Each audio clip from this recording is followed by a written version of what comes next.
Hey everybody, it's your boy SergDragon. Welcome back to another edition of the Heavens Monsters Podcast, Impact Wrestling Edition. Oh yeah, we did mention the dates. Oh well, what date was this on?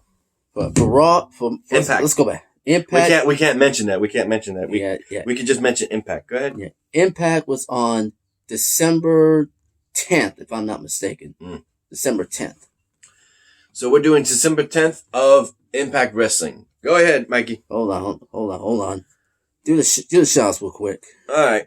Well, actually, I can mention something else. On No Surrender, no titles were changed, so nothing to merely mention except for the fact that that was funny. Apparently, it was Havoc versus Taya Valkyrie, but thanks to Johnny Bravo interfering in the match and causing a disqualification on Havoc's part, Havoc wins the match, but no title. Daggone it. So, but Taya Valkyrie was knocked the hell out. That was good. That was good. Also, like he said, a shout out to our boys, the Heavens Monsters podcast members. We got Xavier Hill, Andre Mitchell, and Mike Henry right here. And a link to their YouTube pages will be in the descriptions down below. And as well as a shout out to Chris Petrie here, T-Money, Renee, Farrell, and Delvin. Hang on. Go ahead.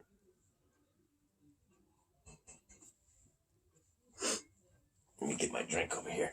Whee!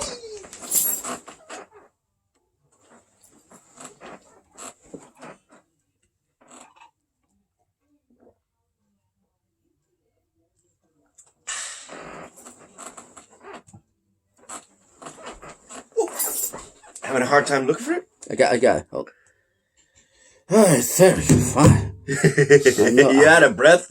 I know. What the heck? Okay. You were holding your breath the whole time? What's up, bro? Alright. Impact kicked off with RVD with K-Boards versus Rhino in an old school match with Tommy Dreamer as the special guest referee. Yeah. Ultimately, would end in Rob Van Dam's victory, and he kind of was, well, he is smug about it. Has Tommy Dreamer lift his hand in victory since he's representing as a referee. So it was a loss for Rob Van Dam, and he's going around just smooching it up with his girlfriend. Next match. Moose versus AC Romero. Yeah, AC Romero is a big boy. Nearly 400 pounds. That guy is a wrecking ball. He gave Moose one hell of a run for his money, but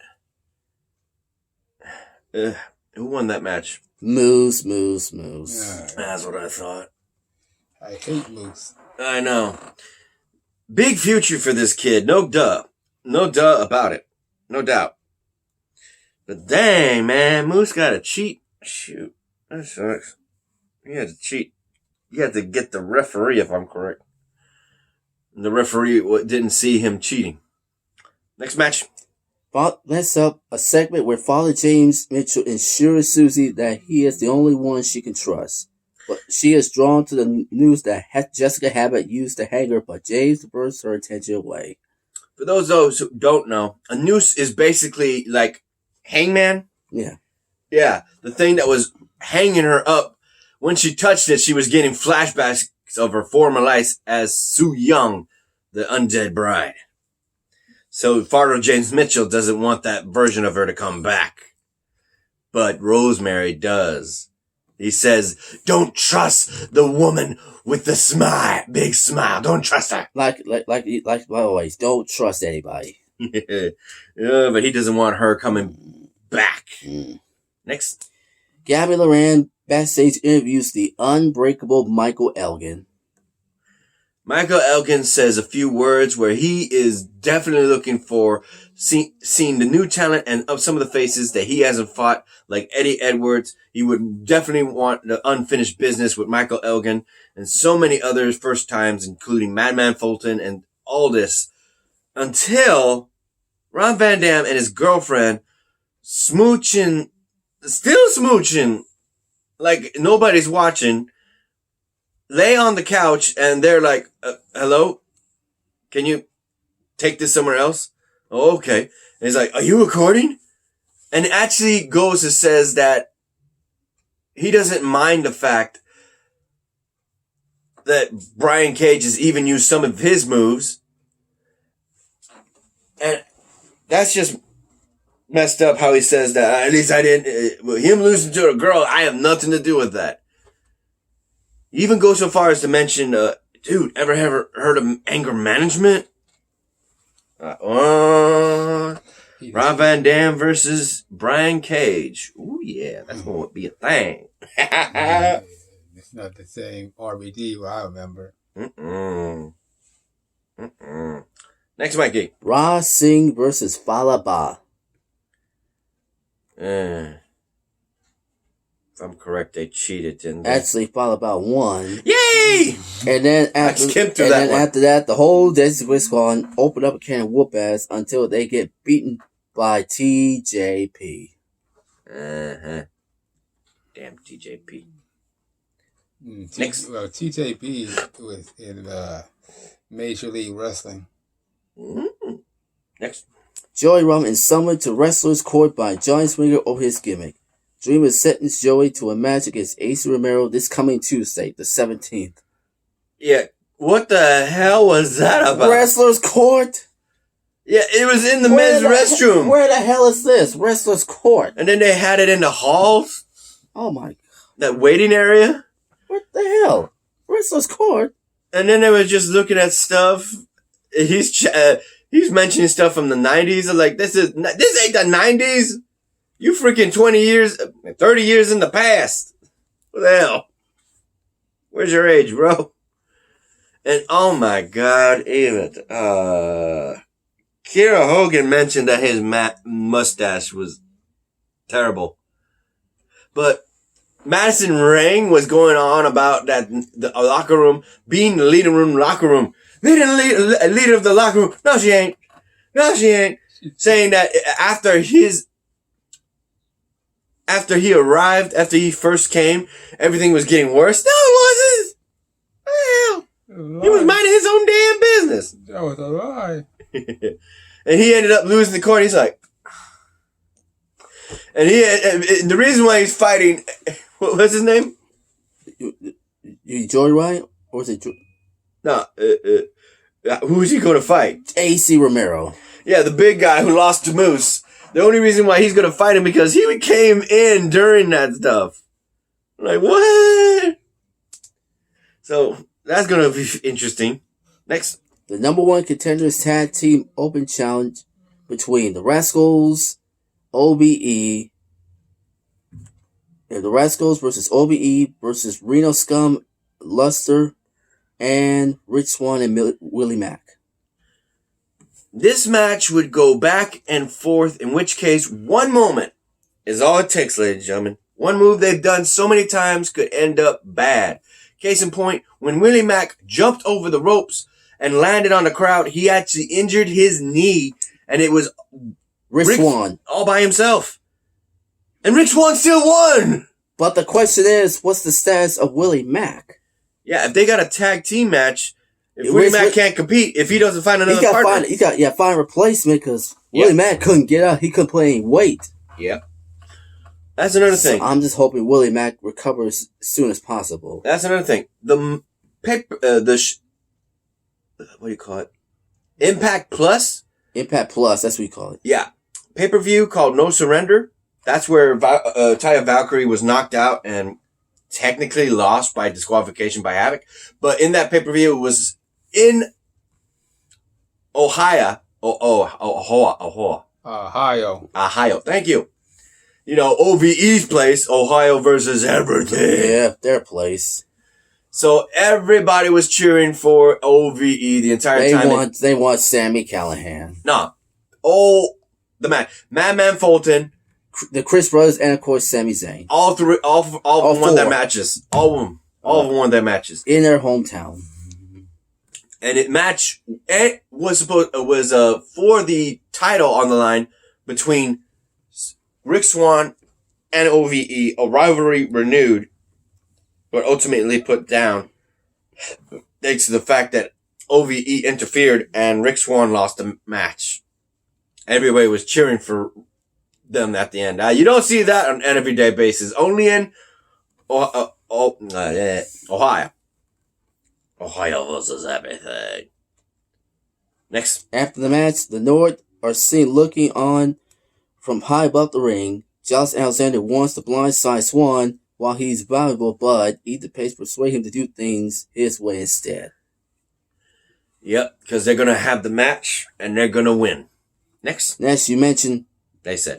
You mentioned about Brian Cage saying that with Jimmy Jacobs about what's next after being eliminated from the world title picture. Mm-hmm. And then finally, after the next match, the undeniable Tessa Blanchard versus Madman Fulton. And that was made by... That would be Pick Your Poison match. By Sami Callihan. So, Madman Fulton is in charge of wrecking Tessa Blanchard and ultimately leaving nothing left for him to deal with. It was supposed to, but nope. Tessa Blanchard won that match and put another man under her belt. Right? Yeah, Tessa goes for Madman, but Jay Chris pushes her off the top, causing disqualification. Yep. Still a win. And after that, Jay Chris joins him and Fulton in a 3-on-1 beatdown until Ken Shamrock made the save. Yep. Ken Shamrock was Tessa Blanchard's pick of poison to fight against Sami Zayn. I mean, not Sami Zayn. Yeah. Sami Callihan. Yeah, I said Sami Zayn. There's a Sami. There are two different Sami. You got two Sami. Zayn from WWE, and now you got Callihan. Yeah. In which case, Ken Shamrock would definitely give one hell of a fight to Sami Callihan, but Callihan had backup. Madman. Mm-hmm. Ultimately, it would be Sami Callihan who gets the win, but Madman Fulton, for whatever reason, looks to the ring and sees a withered, on all four, Ken Shamrock, and just lays him out. Even to a point where when Sami Callihan tries to control him, he shoves him out of the way and he's like, okay, you can have him. He then continues to assault Ken Shamrock, only to lay him out on the table and threw him through it. And Sami Callihan has to try his best to say, that's enough, let's go. Yeah. And they continue to scream, OVE, to end the night. Right? That's the last match. But did I call it? I'm trying to remember if I said it right. Did Ken Shamrock win or lose? He lost. Yeah. Hold on. That's what I'm saying. Let me go back. Go ahead. He lost. Hold on. I'm thinking he might have won by disqualification. I'm trying to cover my bases.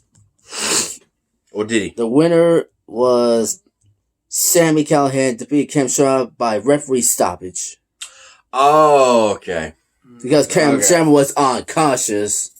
That's right. See, I need a reminder. Apparently, while the referee... The ankle lock. Yeah. But while the referee wasn't looking, Madman Fulton knocked the hell out of freaking... Shamrock. Yeah, ultimately making it look like he put him to sleep. But no. He was knocked out and therefore giving him enough time for the arm to go down, knock back up to where he can get his conscience back. Nope. It was just a setup, and even the commentators are like, that's a lie! That's a lie! It's a damn setup! And then after the match, Fulton is incensed and violently attacks Shamrock. Mm-hmm. Fulton stands tall after he tosses a lifeless Shamrock over the top rope to the floor. I think we know who Ken Shamrock's going after now. Could be Sami. Could be Sami. It's going to be Madman Fulton. Oh, Madman Fulton, because I was thinking... He's the one who knocked him out! I know. I was thinking he was going to be Sami Callihan, but not if Tessa Blanchard has anything to say about it. Yep. Because she has unfinished business with Callihan. Oh, yeah. And that's how Impact ended. Any last comments, my brothers? Like I said, I cannot believe that Madman Fulton would be stooped to toss a Hall of Famer, a wrestling legend. I'm sorry, I got to feel bad. Is he even a TNA Impact Hall of Famer? Ken Shamrock? Yeah. They're still doing the Hall of Fame thing? Son of a... I can't remember. I don't think so. I can't remember, but like I said, I gotta feel bad for Shamrock for getting tossed like a rag doll. Yeah. He didn't deserve this.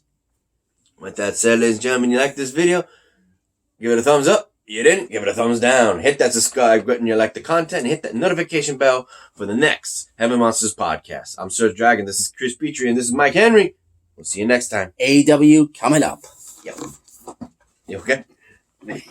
He's got his bat back.